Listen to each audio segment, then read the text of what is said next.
మనం ఎక్కడికైనా ప్రయాణం స్టార్ట్ చేస్తున్నప్పుడు తుమ్మితే ఆగవయ్యా ఆగు, ఒక క్షణం ఆగి వెళ్ళు అంటారు. నల్లపిల్లి కానీ తెల్లపిల్లి కానీ ఎదురైతే అరే రాక లోపలికి వచ్చి ముందు ఒకసారి మంచినీళ్ళు తాగి అప్పుడు వెళ్ళు అంటారు. కొంతమంది ఏదైనా చిన్న చిన్న ఇలాంటివి శకునం అంటాం కదా, అవి చూసుకుని కనుక మంచి శకునం లేకపోతే వెనక్కి వచ్చి దేవుడి యొక్క మందిరంలోకి వెళ్ళి దండం పెట్టుకుని కాళ్ళు కడుక్కొని కళ్ళుని ఇలా తుడుచుకొని వెళ్ళేవాడు కూడా ఉంటారు. ఇది చాదస్తమా, నమ్మకమా, లేకపోతే అతి నమ్మకమా, సెంటిమెంటా, మూఢనమ్మకమా, ఇల్లాజికల్ నమ్మకమా అనేది ఎవరి వ్యక్తిగతం వాడదు. ఇప్పుడు నమ్మకాలను ఎప్పుడూ కూడా రైట్ రాంగ్ అని కానీ లేదా మరొకటని కానీ చెప్పడానికి నేను ఇష్టపడిన ఎవరి నమ్మకం వాడదు. కానీ నాకు తెలిసి దీని వెనకాల ఒక చిన్న అంటే సైంటిఫిక్ లాంటి లాజికల్ లాంటి ఉందని నేను ఎక్స్పీరియన్స్ ద్వారా కానీ చిన్న కామన్ సెన్స్ ద్వారా కానీ కనుక్కున్నది చెప్తాను మీకు.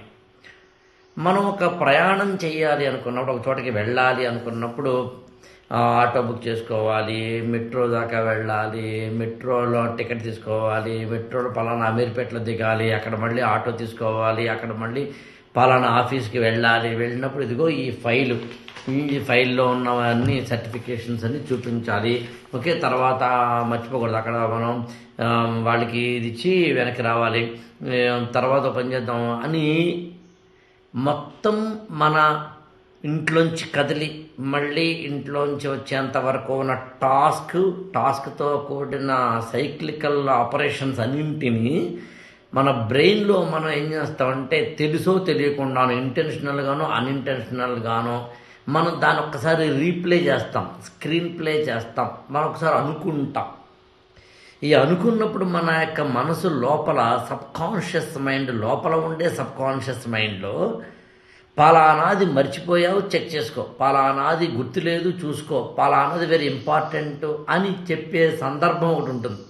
అయితే సబ్కాన్షియస్ మైండ్లో జరుగుతుంది. కాస్త న్యూరాలజిస్ట్ అడిగి చెప్తారు, సైకాలజిస్ట్ అడిగి చెప్తారు, సైకియాట్రిస్ట్ అడిగి చెప్తారు.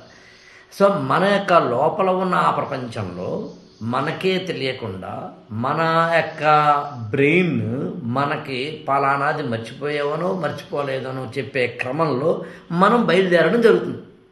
మనకు తెలియకపోవచ్చు, అది మనకి అర్థం కాని పక్షం కూడా అయి ఉండొచ్చు, మన అసలు విని కూడా ఉండకపోవచ్చు, మన అసలు అనుకుని కూడా ఉండకపోవచ్చు. కానీ మన పూర్వీకులు ఇలాంటి అనేకమైన సందర్భాలని అంటే వెళ్ళడానికి బయలుదేరుతాం, వెళ్ళిన తర్వాత ఏమో మర్చిపోయామని అనుకుంటాం, మర్చిపోయిన తర్వాత రే పలానా సర్టిఫికెట్ మర్చిపోయానురా, పలానా కార్డు మర్చిపోయావురా, పలానా పర్స్ మర్చిపోయావురా, పలానా టిఫిన్ క్యారేజ్ మర్చిపోయావురా, పలానా వాటర్ బాటిల్ మర్చిపోయామురా, రే మర్చిపోయాం అని వెళ్ళిన తర్వాత అనుకునే క్రమంలో ఒక పని చేద్దాం. మన మనసు ఎప్పుడైతే మనకి రే నువ్వు పలానాది మర్చిపోయావు అని అలర్ట్ చేసే క్రమంలో సబ్కాన్షియస్ మైండ్ లోపల పొరల్లో అది మన కాన్షియస్లోకి తెలవకుండా లోపల ఉన్న ఒక ఇంటర్నల్ లేయర్ అక్కడ ఉన్నప్పుడు ఒక తుమ్ము కానీ, ఏదో పిల్లి ఎదురవ్వడం కానీ, కట్టెలు ఎదురవ్వడం కానీ, ఇలాంటివి ఏవైనా ఒకటి జరిగినప్పుడు ఆగి లోపలికి రా, లోపలికి వచ్చి ఆలోచించుకో, ఏదైనా మర్చిపోయానేమో క్రాస్ చెక్ చేసుకో, ఏదైనా అక్కడ ఇక్కడ వదిలేసానేమో ఇంకొకసారి చూసుకో.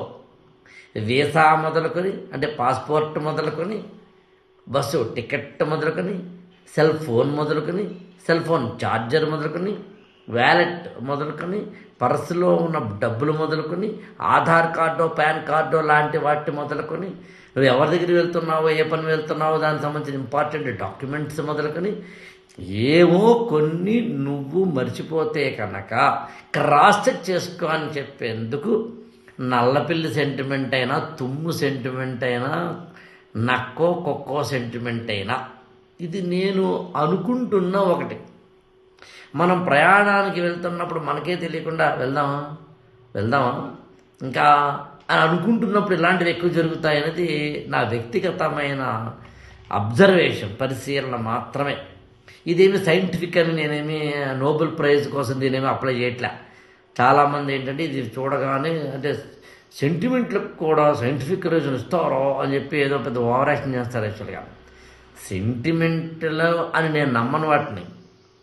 మన అనుభవంలోంచి మనం ఏర్పరచుకునే కొన్ని నియమ నిబంధనల్ని మనం మాత్రమే కాకుండా మన పూర్వీకులు మాత్రమే కాకుండా మన పూర్వీకుల మానవుడు అనేవాడు ఏర్పరచుకుంటాడు.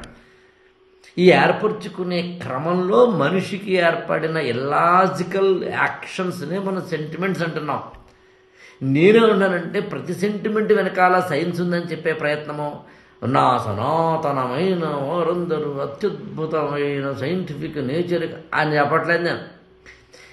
ఏదైనా కొంచెం పరిశీలనాత్మకంగా మూడవ కన్నుతోటి అర్థవంతమైన రీతిలో మరింత విస్తృతంగా 360 డిగ్రీల కోణంలో పరిశీలిస్తే, చదివితే, అధ్యయనం చేస్తే బాగుంటుందని చెప్పే ప్రయత్నం నాది. అంతే తప్ప దేని పడితే దాన్ని విమర్శించేసి లేదా దేని పడితే దాన్ని గొప్ప అని చెప్పేసి ఈ రెండు ఎక్స్ట్రీమ్స్ ఉండకూడదేమో. The middle path is the best path ఏమో అని చెప్పడానికి నేను చేస్తున్న ప్రయత్నం. ఈ ఛానల్ని లైక్ చేయండి, షేర్ చేయండి, సబ్స్క్రైబ్ చేసుకోండి.